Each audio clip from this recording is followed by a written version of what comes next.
Casting Call, bienvenue sur le podcast de la rédaction de casting.fr qui révèle ta vraie nature. Ici, on va parler casting, témoignages exclusifs, des rencontres avec des professionnels, les clés et les secrets pour devenir un artiste et surtout, en vivre. Casting Call, c'est ton nouveau coach audio qui te permet de poser ton premier pas sur ton chemin de l'éveil et de la réussite. Ose enfin devenir celui dont tu rêves. Bonjour et bienvenue sur Casting Call, le podcast de la rédaction de casting.fr. Je suis Soledad Franco et aujourd'hui j'ai le plaisir de recevoir une chanteuse et pas à demi, comme elle le dit dans Voilà. Voilà, cette chanson devenue un tube, reprise encore et encore partout. La chanson et son interprète nous ont si bien représentés à l'Eurovision 2021. Derrière la chanson, une femme. Ces femmes, comme je les aime, une femme engagée, libre et fière de ses racines. Une artiste qui ose, se révèle, innove, tout en gardant son authenticité et son franc-parler. Vous avez compris, je l'aime. Son nouvel album, La Pieva, avec l'accent, La Pieva, illustre parfaitement son univers musical multiculturel où l'amour des mots règne toujours. Elle parle avec le cœur, comme chez elle. Comment a-t-elle trouvé son identité musicale ? Finalement, n'est-ce pas le reflet de qui elle est vraiment ? On va parler liberté. La liberté d'être une artiste et de pouvoir faire face à ce qu'on aime, à ce qu'on veut vraiment. Peut-on, lorsqu'on est artiste, avoir la main mise sur ses choix de carrière ? Quel clip sortir ? Quelle chanson mettre en avant ? Comment travailler l'image d'un artiste ? C'est avec Barbara Pravi qu'on va en parler aujourd'hui. Bonjour Barbara. Salut Soledad. Quel plaisir de t'avoir avec nous. Barbara, je te reçois entre deux dates de concert. Tu es actuellement en pleine tournée pour ce nouvel album qui, ici chez Casting, a fait l'unanimité, La Pieva. D'abord, bravo donc. Merci d'être là parce que tu cours. En arrivant aussi, on m'a dit « Attention, elle a un timing super chargé ». Alors merci. La devise de ce podcast est « Ose devenir celui dont tu rêves ». Qu'en est-il pour toi en cette année 2024 ? Ça pourrait être ma devise, franchement. Je crois que j'ai toujours été hyper... j'ai pas froid aux yeux et quand je veux quelque chose en général je mets tout en œuvre pour l'avoir. Alors ça fonctionne pas toujours, mais c'est vrai que je crois que j'ai vraiment dessiné l'artiste que je suis aujourd'hui. C'est que ce ne sont que des choix, c'est-à-dire il y a rien qui est dû au, tu vois, j'allais dire au hasard. C'est vraiment tout est entre guillemets très réfléchi, mais surtout très très senti. Voilà. Senti. On va parler intuition. À travers cet album, tu nous parles et tu nous partages beaucoup de toi. Tu es née en avril 1993, ici, à Paris. Tu es une vraie Parisienne dans l'âme, mais bercée par des origines serbes, algériennes, polonaises et iraniennes de tes grands-parents. Quel genre d'enfance as-tu ici, à Paris ? Raconte-moi. J'ai eu une enfance, vraiment, j'ai eu beaucoup de chance. J'ai eu une enfance très, très heureuse. J'ai une famille, on est très unis dans ma famille. Donc, j'ai mon père, ma mère qui sont toujours ensemble. Ma petite sœur qui s'appelle Clémence, qui est une femme extraordinaire. Aujourd'hui, elle est kiné. Elle était spécialisée kiné militaire. Et là, maintenant, elle est kiné en psychiatrie. Donc, vraiment, la meuf, c'est vraiment une grande badass, quoi. Et j'ai eu une enfance vraiment heureuse. Un peu hippie. Mes parents n'ont pas trop de, j'allais dire, de codes sociaux, par exemple. Je remarque en ce moment qu'ils m'ont pas appris à manger. Tu sais, à me tenir à table avec des couverts et tout ça. Chez moi, il y avait pas vraiment on n'était pas très dans la tradition des trucs familiaux où il faut se retrouver pour manger. Nous, on était vraiment, on allait dans le frigo, on prenait des knackis, on les mettait au micro-ondes et puis on était contents et puis on retournait dans notre chambre. Enfin, mais on a un truc de parole. On a toujours beaucoup parlé de spiritualité aussi. J'ai vraiment été élevée dans un truc un peu, presque un peu divin, quoi, presque un peu mystique. C'est ça le truc principal de mon enfance, je pense, c'est la mystique. Et tu rêvais de quoi, enfant ? Alors, j'ai toujours voulu être chanteuse. C'est vrai, déjà chanteuse enfant ? ou romancière. Donc, tout lié en fait aux mots et aux histoires. J'ai toujours eu un truc de raconter des histoires. J'ai toujours adoré les histoires. Et quelle place avait la musique dans ta famille ? Est-ce que tes parents sont musiciens ? Alors, mon père voulait être violoniste. En fait, il a eu une espèce je sais pas, de truc. À 21 ans, le mec s'est rendu compte qu'il savait jouer du violon parfaitement, alors qu'il n'avait jamais touché un instrument de sa vie. Donc, quand même, mon père, c'est un level de... Autodidacte. Bah, c'est même plus de l'autre... C'est Un carrément... C'est un truc presque... une révélation, quoi. Je veux dire, on parle d'un violon, on parle pas d'une guitare. Un jour, il a trouvé un violon, il l'a mis sur son épaule et il savait jouer un concerto par cœur, Non. comme une mémoire dans les mains, dans les... C'est une mémoire cellulaire. Il faudrait faire un travail sur les constellations familiales. Franchement, c'est Qui un truc de avait-il fou. dans votre famille? C'est un truc de fou, en vrai. Bon, bref, ça, c'est l'histoire de mon père. Donc, il s'est dit, mais attends, il a fondu en larmes. Il s'est dit, je vais être violoniste. Et en fait, il se trouve qu'il a rencontré ma mère, qui, elle, est la fille d'un peintre. Et donc, elle a un peu souffert de la vie d'artiste, puisque c'est des vies où tu peux gagner beaucoup, puis d'un coup, plus rien. Donc, quand tu es l'enfant d'un artiste, c'est pas toujours facile. Donc, quand elle a vu mon père qui voulait être violoniste, elle lui a dit, par contre, toi, tu me trouves un contrat de mariage. Donc, il a arrêté le violon. Et... donc, dans ma famille, si tu veux, il y a un truc autour de l'art qui est quand même très particulier. C'est-à-dire qu'on adore ça. En même temps, on sait à quel point ça peut être dangereux, à quel point c'est difficile d'en vivre. Et donc, mes parents m'ont toujours dit, tu peux faire ce que tu veux, tu peux chanter le week-end, mais tu feras pas ça de ta vie. Donc, moi, j'ai été élevée avec ça, tu vois. Avec cette sorte de peur, un manque... d'impossibilité. De genre, c'est impossible d'être artiste. C'est pas possible. Il n'y a pas de raison que ça tombe sur toi, en fait. Parce que c'est trop dur, c'est trop rare, on connaît personne. Il n'y a pas de raison. Il n'y a pas de raison. Et du coup, ton premier souvenir artistique, toi, c'est quand? À quel moment? Est-ce que tu avais une idole, un idole? J'adorais Céline Dion, mais comme toutes les jeunes filles, je crois. J'ai jamais... Alors, j'ai un truc, moi, c'est que je n'idolâtre pas les gens que je connais pas. Enfin, d'ailleurs, je n'idolâtre pas tout court. J'aime les personnalités des gens. Donc, pour aimer leur personnalité, j'ai besoin de les rencontrer. Et une personnalité, elle est faite surtout de qualités et de défauts. Et c'est ça qui fait un être humain. Donc, si tu veux, j'ai du mal à glorifier quelqu'un dont je sais qu'il aura des défauts comme tout le monde, en fait. Après, oui, j'adore Dalida, j'adore Barbara, j'adore... Barbara, je pense à elle en te voyant. On doit souvent te le dire, ou pas? Un petit peu, ouais. De temps en temps. T'as un regard absolument troublant. Elle est d'une grande beauté. Moi, en tout cas, tu me rappelles Barbara. À quel moment tu as dit, OK, je vais être chanteuse, j'ai décidé d'être chanteuse et je vais en vivre, je vais en faire mon métier? Est-ce que ça se décide? Ouais, ça se décide. Ouais, ça se décide complètement. Ça se décide parce qu'en plus, si tu veux, moi, j'ai pas fait d'études et j'ai un parcours scolaire assez compliqué. Et du coup, à un moment donné, à 18 ans, je me suis dit, mais en fait, si j'essaye pas maintenant, j'essayerai pas plus tard. C'est pas plus tard, c'est maintenant. Donc, je me suis dit, OK, je me donne jusqu'à 25 ans pour gagner ma vie avec la musique, c'est-à-dire être intermittente, en gros.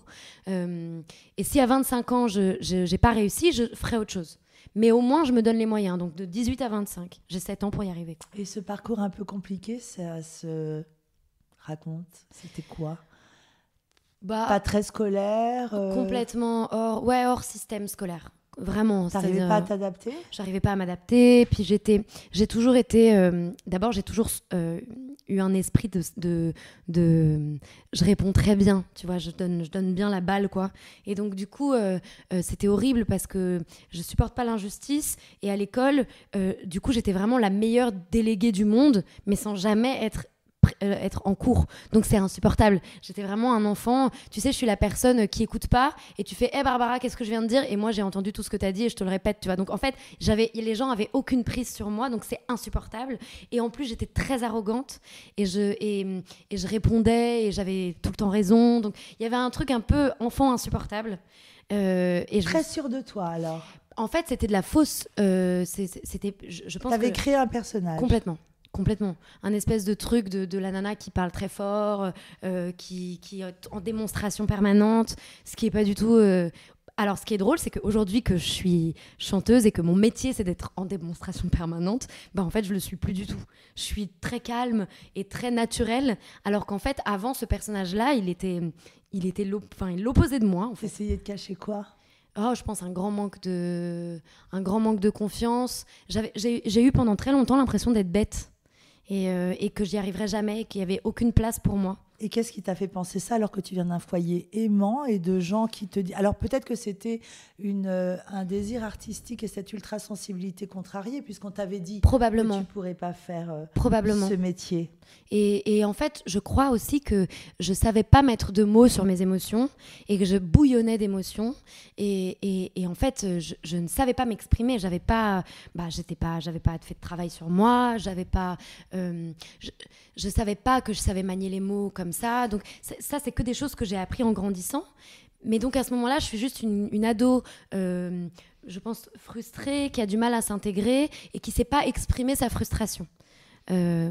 Parce que voilà, encore une fois, à ce moment-là, j'écris pas, je chante pas, je suis là et je bouillonne d'un truc qui est inexplicable, quoi. Mais tu as quand même fait des études de droit. Ça veut dire que tu as passé ton bac ? J'ai eu mon bac au CNED, donc en cours par correspondance. En tout cas, tu l'as eu. Mais je l'ai eu. Et comme ça a été très compliqué pour mes parents, ma mère est inspectrice de l'éducation nationale. Donc pas facile, tu vois. Elle a souvent mis son poste en jeu, en fait, pour pouvoir m'aider, pour pouvoir me sauver et pour me foutre dans un collège, puis un autre lycée. Tu veux dire que ta maman t'a pistonné ? Non. Elle m'a pas pistonné, mais soutenue. Ouais, et puis vraiment, c'est-à-dire qu'elle était obligée d'appeler le recteur en disant, en fait, elle est pas débile, ma fille. Je vous en supplie, faites-la rentrer dans ce collège. Et donc en fait, oui, elle a fait jouer ses relations, mais heureusement que j'ai eu ça, parce que sinon j'aurais arrêté l'école, je pense, à 13 ans, tu vois, 14 ans peut-être. Et donc une fois que j'ai eu mon bac, je me suis dit, bon, ça a été tellement douloureux pour mes parents, ce parcours scolaire. Maintenant, je me suis prouvé que j'étais capable d'avoir un diplôme, donc ils veulent que je fasse du droit, je vais leur faire plaisir. Et en fait, j'ai pas tenu 10 minutes sur les bancs de la fac. C'était des injonctions. Atroce. Parce que depuis petite, tu sais finalement que tu veux être chanteuse. Je savais que j'allais avoir un parcours extraordinaire, dans le sens... Tu savais que tu allais avoir un parcours extraordinaire. Je le sentais. Alors c'est facile de le dire maintenant, mais en vrai je savais que quelque chose m'attendait et je savais pas ce que c'était, ça aurait pu être autre chose, mais vraiment au sens premier du mot, extraordinaire. Et ça aurait pu être, encore une fois, n'importe quoi. Ça se trouve, j'aurais été attachée de presse. C'est des parcours qui sont extraordinaires aussi. Tu savais que ça allait être extraordinaire et tu l'envisageais, tu l'imaginais ? Je pense que j'aurais, même dans mes rêves les plus fous, j'aurais pas pu imaginer ce qui m'arrive aujourd'hui, parce qu'on peut pas se projeter la vie que j'ai aujourd'hui. C'est impossible. Mais j'en avais envie, en tout cas. En tout cas, tu as fait des études de droit, tu as été serveuse, tu as financé toi-même ton premier clip grâce à ce job de serveuse, mais on va trop vite. Quand tu as 18 ans, tu dis « Ok, je me laisse jusqu'à mes 25 ans pour être chanteuse ».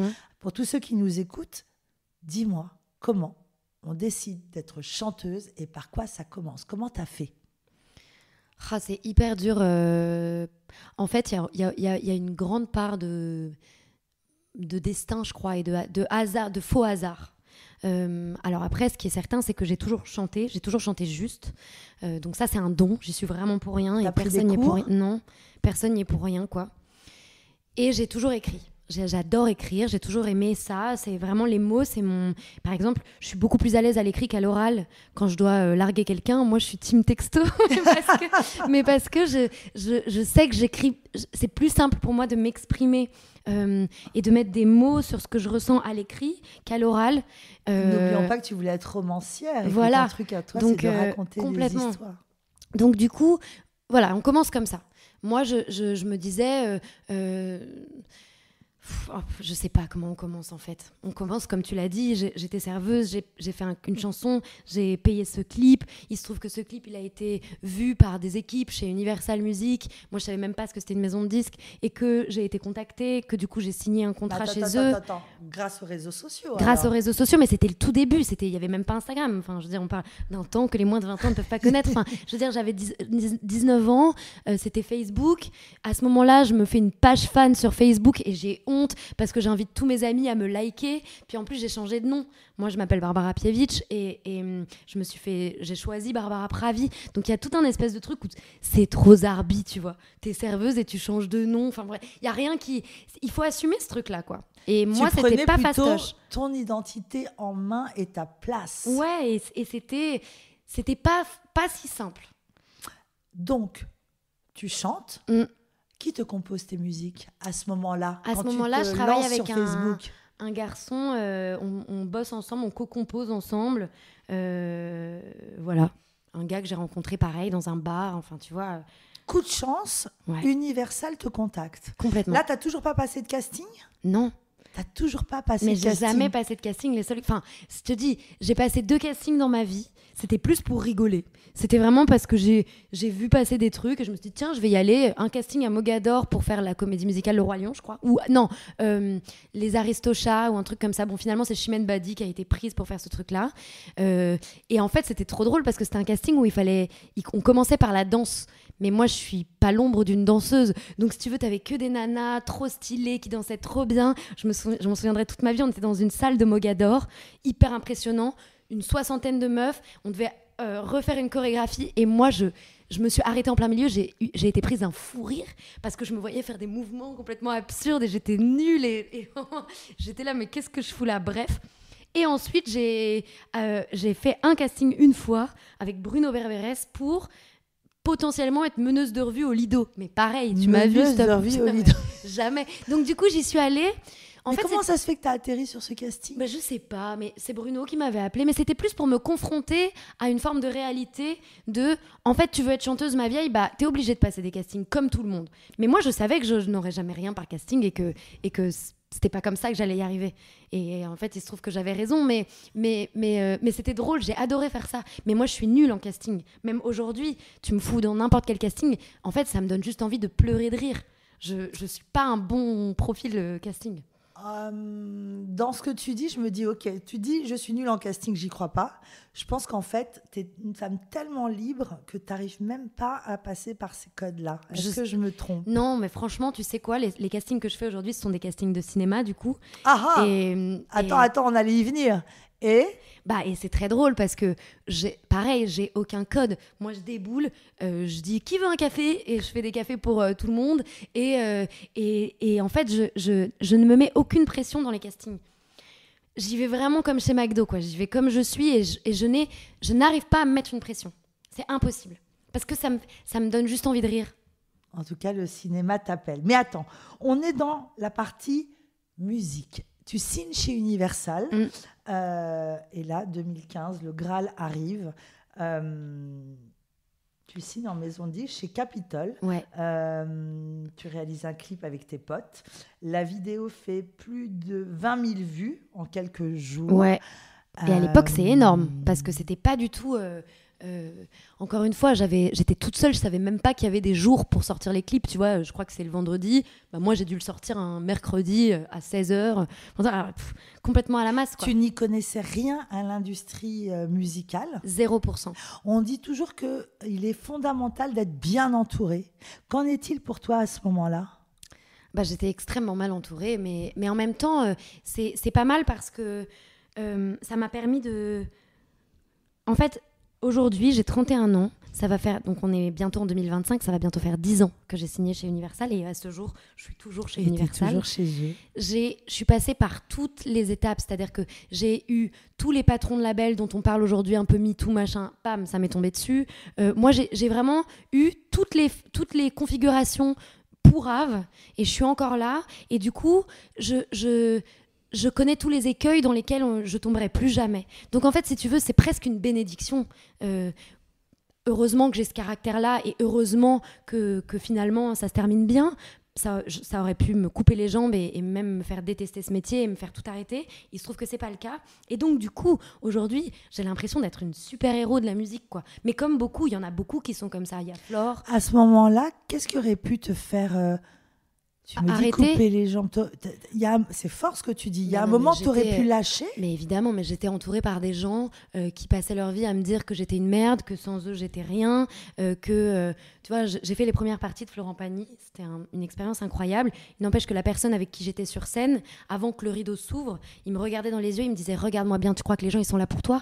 Et t'entendais la salle, les zéniths qui grouillent, évidemment, qui viennent voir Florent Pagny, ils viennent pas me voir moi, mais c'est le concept des premières parties. Avant que le rideau s'ouvre, vraiment, c'était « Regarde-moi dans les yeux, espèce de sale merde, sans moi, t'es rien. Regarde-moi bien, regarde-moi bien. » Les gens, ils en ont rien à foutre de toi, en fait. Si j'étais pas là, tu serais pas là non plus. Et ça, c'était quoi? Un agent, un attaché de presse? C'était le mec avec qui je faisais de la musique à ce moment-là. Et, ok, donc là, tu es en train de me parler d'une condition en tant que femme, toujours la même chose, enfin, d'une condition où... Comment résister à cette projection que souvent les personnes ont sur des femmes d'une grande beauté, talentueuses et libres. Complètement. Et tu as réussi, parce que dès lors qu'on est une artiste ultra sensible et qu'on est cette jeune fille d'enfance où on fait du bruit et on s'agite pour cacher une vulnérabilité, tu aurais pu effectivement sombrer. Complètement. Qu'est-ce qui a fait que tu as résisté? La passion? J'ai le feu, quoi. Franchement, l'envie. J'ai le feu et en fait, si tu veux, il n'y a pas de plus grande réussite que ce que je fais aujourd'hui. C'est-à-dire que j'ai aucune nouvelle de tous ces gens-là, que ce soit le manager que j'avais à l'époque, ce mec-là dont je parlais en première partie, machin.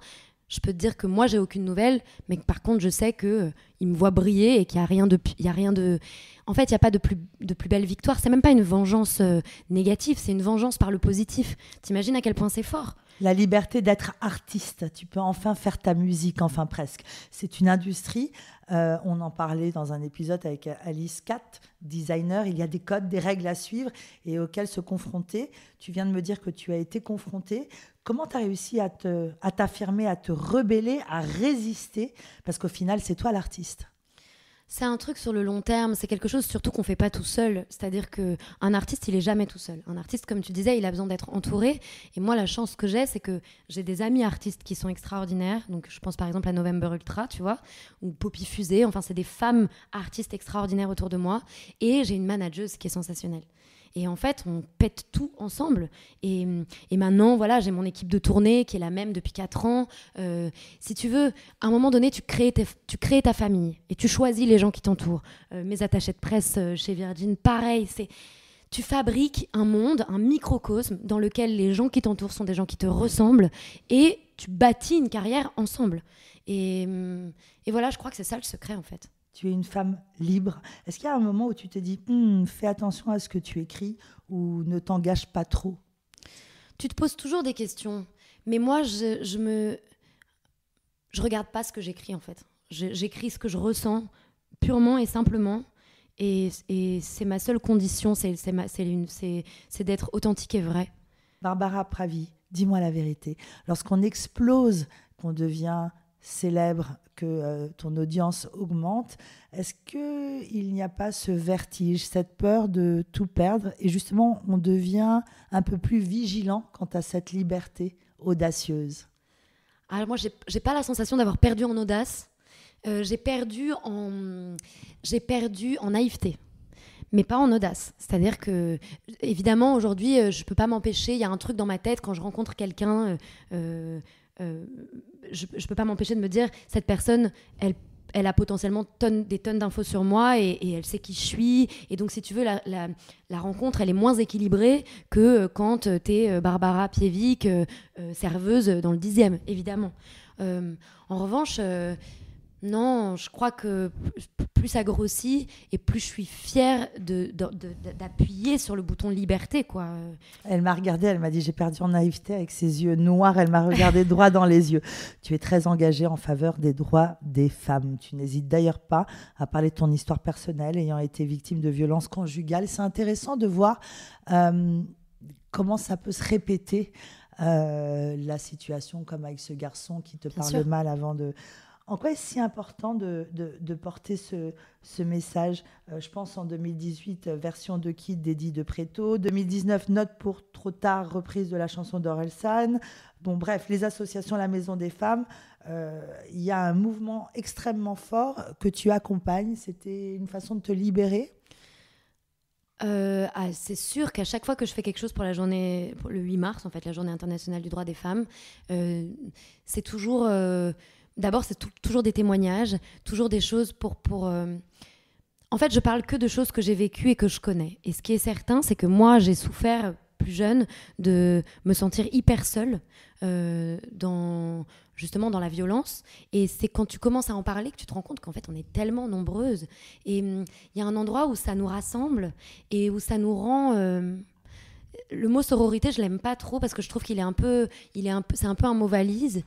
Il n'empêche que c'est vrai. Il y a une vraie sororité. Moi, je me rends compte aujourd'hui, quand une femme me parle, quand une femme me dit « il m'est arrivé ça, j'ai vécu ça », mais en fait, je ne remets pas une seule seconde en question sa parole. Et la sororité, c'est un mouvement général d'aimer les autres femmes, de regarder les autres femmes, de les regarder avec tendresse, avec amour et de souffrance en commune et en commun et en commune. Et du coup, voilà, c'est hyper important pour moi d'être engagée, mais parce que c'est très naturel. C'est pas un truc genre parce qu'il faut cocher des cases et parce que quand t'es artiste, il faut que tu portes une cause. Pas du tout.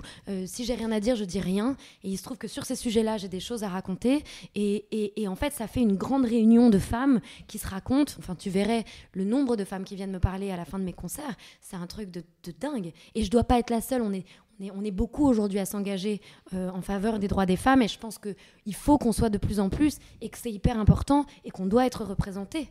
Tu libères la parole, tu es tellement authentique. Moi, c'est ce qui me séduit. Après, on va parler de ta voix et ton nouvel album, mais tu es authentique sur YouTube avec le concept. On fait quoi maintenant? C'est juste génial. Ce mini-vlog, on te voit composer cet album. Ta plume si particulière qui plaît à ton public et à d'autres artistes. Enfin, comment tu écris tes chansons? C'est un coup de tête, ça se réfléchit, c'est une inspiration. Tu dis, OK, maintenant je m'assois à mon bureau, c'est quoi? Non, ça part toujours d'abord, ça peut arriver n'importe quand, à n'importe quelle heure, du jour et de la nuit. Et ça part toujours comme une espèce de transe, tu vois. J'ai des mots qui me viennent dans la tête. J'écris en général sur mon téléphone, puisque comme ça arrive n'importe quand, le truc qu'on a dans la main, c'est un téléphone et c'est pas un carnet et un stylo. Et après, je reviens dessus. Et en fait, je sens quand un texte est terminé, je sais pas comment expliquer, c'est un feeling. C'est-à-dire que je peux revenir dessus pendant des mois, parfois des années, et un jour, tu sais pas pourquoi, paf, tu vois le texte devant tes yeux et tu sens qu'il est terminé. C'est ce qui s'est passé avec Voilà? Complètement. Non, mais ce titre qui est devenu un classique, moi qui fais passer des castings, à chaque casting, je l'entends. Tu t'attendais à un tel succès? Non. Bah non, mais puis alors si je savais le refaire, je le referais 10 fois, 20 fois. L'Eurovision, révélation féminine de l'année aux victoires de la musique, une consécration évidemment. Comment tu as vécu cette période?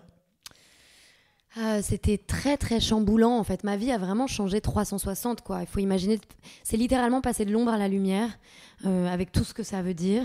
Et donc c'est assez bouleversant.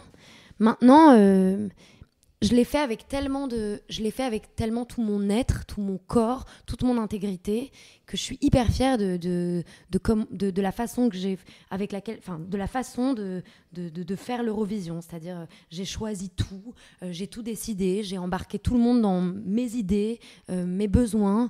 Et non, je suis hyper fière. T'as pris la grosse tête ou pas? Bah écoute, c'est à toi de me dire. Non, t'as pas pris la grosse tête. Viens, on parle. La Pieva. Encore un album authentique, touchant, envoûtant. C'est toi, en fait. Bah, en fait, j'avais envie de faire un album qui soit... J'ai fait un album pour le chanter en live. Donc ça veut dire que comme j'aime raconter des histoires, dans une histoire, il faut qu'il se passe plein de trucs. Il faut qu'il y ait un début, il faut qu'il y ait un milieu où il y a un peu d'action, et puis il faut qu'il y ait une fin heureuse, tu vois. Et je l'ai vraiment construit comme ça. Donc ça veut dire qu'il est plein d'influences différentes. Il y a des chansons piano-voix, il y a des chansons plus rock, il y a des chansons plus pop, il y a des chansons plus tziganes, parce que me suis aussi vachement inspirée de mes racines slaves, quoi. La Pieva, d'ailleurs, ça veut dire la chanteuse en serbe. Et en fait, l'histoire est trop jolie. Mon ancêtre, c'était une gitane, donc une tzigane. Elle se baladait dans les montagnes entre la Bosnie et la Serbie. Elle s'appelait Milovanovic. Et le soir, quand elle s'arrêtait pour dormir, elle se mettait à chanter. Et en fait, elle a été connue pour sa voix, parce qu'il semblerait qu'elle chantait hyper bien. Donc les gens ont arrêté de l'appeler Milovanovic, ils l'ont appelée la Pieva, qui veut dire la chanteuse, et mon nom de famille c'est Pievich, qui veut dire les enfants de la chanteuse, littéralement. Comment tu as connu cette histoire? C'est une histoire qui est connue dans ma famille, tout le monde la connaît, je la connais depuis que je suis toute petite, et je sais pas pourquoi, entre mes deux albums, elle m'est apparue comme un espèce de flash, et je me suis dit, mais enfin, bien sûr, il est là mon point de départ. Parce qu'en fait, ce qu'elle raconte, cette histoire, c'est que c'est tout ce qu'on porte dans nos veines, c'est justement toutes les histoires qu'on a en nous, qu'on se transmet de génération en génération. Et si tu veux, ce qui est incroyable, c'est que quand je termine mes concerts, je termine par cette chanson, donc La Pieva, et je vais dans le public, et je chante avec le public, et on passe un moment, genre 5, 6, 7 minutes ensemble à chanter, à être physiquement ensemble. Et moi, mes concerts, je veux que ce soit des endroits où les gens viennent, ils ouvrent la porte et ils sont chez moi pendant 1h30. Et pendant 1h30, c'est comme s'ils étaient dans ma vie, dans mon salon, autour de ma table, avec des guirlandes de guinguettes et toutes les histoires qu'une conteuse pourrait raconter. Et c'est ça qui se passe pendant mes concerts. C'est un espèce de transfert d'énergie complètement zinzin, qui passe du piano-voix à un truc super rock, à un truc super pop, à un truc super simple, où t'as littéralement vraiment des guirlandes qui s'allument, la salle est allumée, et moi dans le public, avec le public en train de chanter, c'est la folie en fait. C'est un véritable retour à la source. Exactement. Ce que j'entends, c'est la connexion à ton identité, la connexion à qui tu es vraiment. D'ailleurs, le clip La Pieva, tu l'as tourné en Serbie. Dans ma famille. Sur les terres de tes ancêtres. Tu es allé chercher. Ce deuxième album, placé sous le signe du partage et de la générosité, a des titres plus intimes, où on te découvre encore plus. Avec Antoine, Fantasme-moi. C'est juste divin, ce piano-voix. On sent que tu as vraiment trouvé ta place. Tu es en tournée. Oui. Comment tu vis là, cette tournée ? Je vis ma meilleure vie. Hein. Franchement, je suis faite pour ça. Je suis faite pour vivre dans un bus de 12 mètres carrés avec 20 personnes. Et vraiment, je te dis, j'ai l'impression de faire famille à la fois avec mon équipe, à la fois avec mon public. Et je crois que c'est ce qui me plaît le plus dans cette vie-là. De fabriquer des familles, fabriquer des moments de joie, fabriquer des moments d'amour, de communion. C'est tellement heureux, quoi. Pour toutes tes fans, on te suit en tant que chanteuse, mais on t'a découvert aussi sur cette comédie musicale, Un été 44. On t'a vu aussi à la télévision dans Adieu vinyle de José Dayan. Rien que ça, tu donnais la réplique à Isabelle Adjani. On a l'impression que ta vie, c'est vertigineux. Et là, on te retrouve en novembre au cinéma dans le prochain film de Claude Lelouch. Qui s'appelle Finalement. C'est ton premier grand rôle, un exercice pas facile. Est-ce que tu aurais rêvé de cinéma ? Ouais. D'ailleurs, je me demande même si je rêvais pas plus de cinéma que de musique, bizarrement.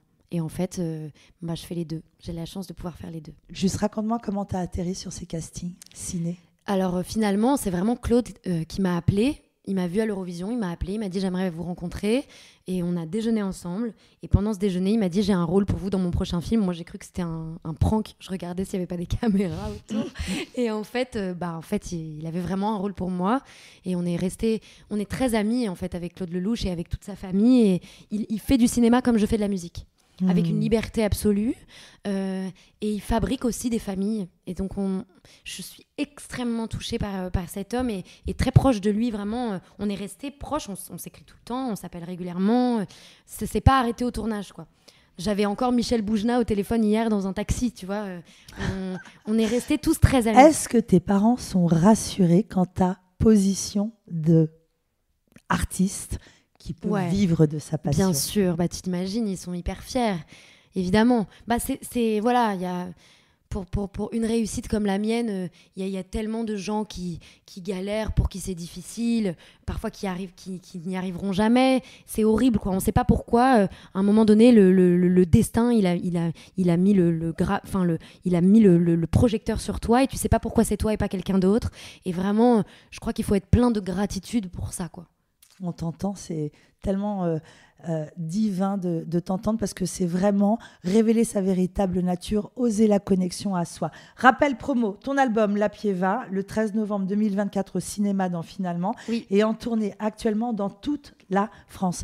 Qu'est-ce que tu dirais à la petite fille Barbara Pravi? Je dirais t'es trop forte meuf. Franchement, je dirais bravo quoi. T'es trop forte, meuf. Quel talent, quelle beauté. On te suit et merci. Bonne chance pour tout. Merci beaucoup.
something.